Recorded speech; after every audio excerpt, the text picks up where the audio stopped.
Hello friends, welcome back to my channel শিলিপট। সামনেই জন্মাষ্টমী। আজকে আমি তোমাদের সাথে শেয়ার করব জন্মাষ্টমী স্পেশাল একটা নিরামিষ পনিরের রেসিপি। সেটা হলো পনির ভাপা। সম্পূর্ণ নিরামিষ এই পনিরের রেসিপিটা খেতেও যেমন সুস্বাদু আর বানানোও হয়ে যায় ভীষণ চটজলদি। তো চলো দেখে নেওয়া যাক কী কী উপকরণ লাগছে সম্পূর্ণ নিরামিষ এই পনির ভাপা বানানোর জন্য। পনির ভাপা বানানোর জন্য এখানে নিয়েছি 100 গ্রাম পনির।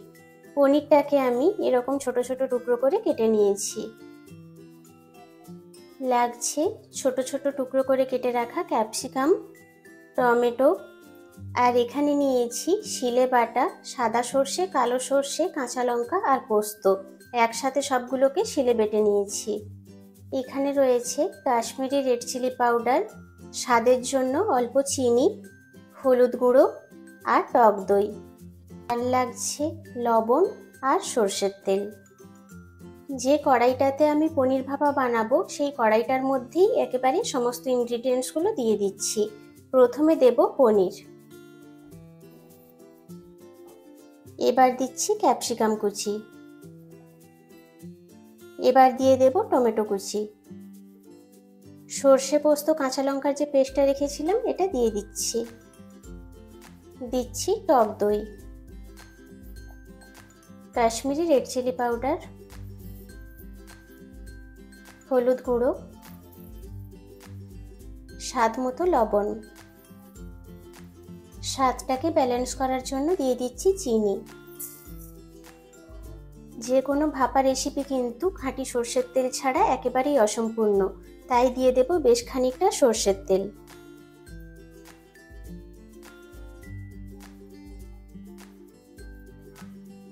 এবার সমস্ত উপকরণগুলোকে খুব ভালোভাবে মেখে নেব। এটা কিন্তু খুব আলতো হাতে মাখতে হবে, না হলে পনিরগুলো ভেঙে যাওয়ার সম্ভাবনা থাকে।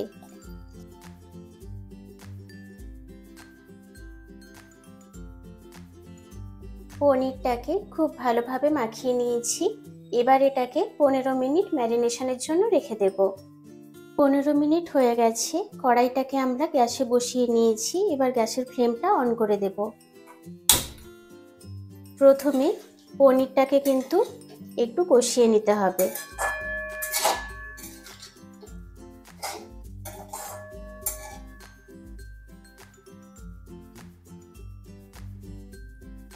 এর মধ্যে কিছু কিছু কাঁচা গুঁড়ো মশলা রয়েছে, যেমন হলুদ গুঁড়ো, কাশ্মীরি রেড চিলি পাউডার।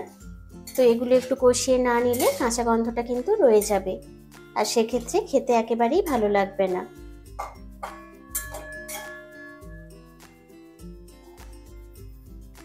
গ্যাসের ফ্লেমটাকে হাইতে রেখে আমরা 2 থেকে 3 মিনিট মতো কষিয়ে নেব।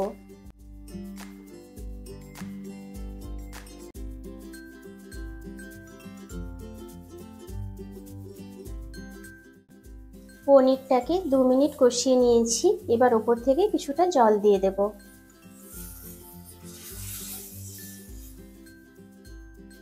আর একবার ভালো করে মিশিয়ে নিচ্ছি।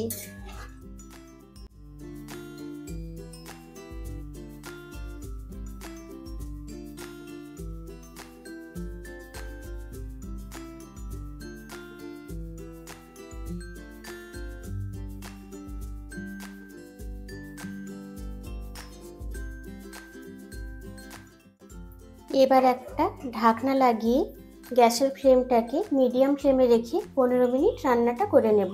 এর মাঝে কিন্তু একবারও ঢাকনাটা খুলবো না, পুরোটা ভাপেই হবে। 15 মিনিট হয়ে গেছে। এবার তোমাদের ঢাকনাটা খুলে দেখাচ্ছি কতটা হলো। আমাদের পনির ভাপা কিন্তু একেবারেই রেডি। দেখতেই পাচ্ছ তোমরা কি সুন্দর দেখতে হয়েছে, আর পনিরগুলোও কিন্তু খুব সুন্দর সফট হয়েছে।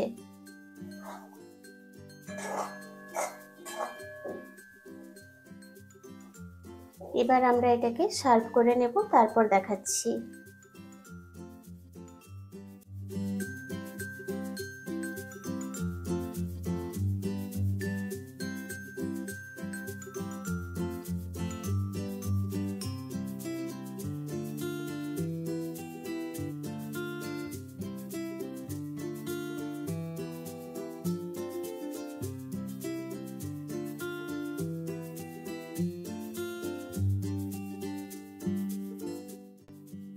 তৈরি হয়ে গেল আমাদের জন্মাষ্টমী স্পেশাল সম্পূর্ণ নিরামিষ পদ্ধতিতে তৈরি পনির ভাপা রেসিপি।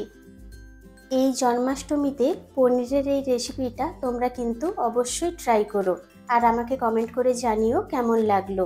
আজকের রেসিপিটা যদি তোমাদের ভালো লেগে থাকে তাহলে কিন্তু লাইক, শেয়ার আর কমেন্ট করতে একদম ভুলো না। চ্যানেলে নতুন হয়ে থাকলে চ্যানেলটাকে অবশ্যই সাবস্ক্রাইব করে দিও। পাশে থাকা বেল আইকনটা অবশ্যই প্রেস করো, তাতে করে আমি যখনই কোনো নতুন ভিডিও দেব তার ইনস্ট্যান্ট নোটিফিকেশন পৌঁছে যাবে তোমাদের কাছে। সামনে আসছে জন্মাষ্টমী স্পেশাল এরকম আরও অনেক নিত্য নতুন রেসিপি। দেখা হবে আবার কোনো এরকম নতুন রেসিপির সাথে। Thank you.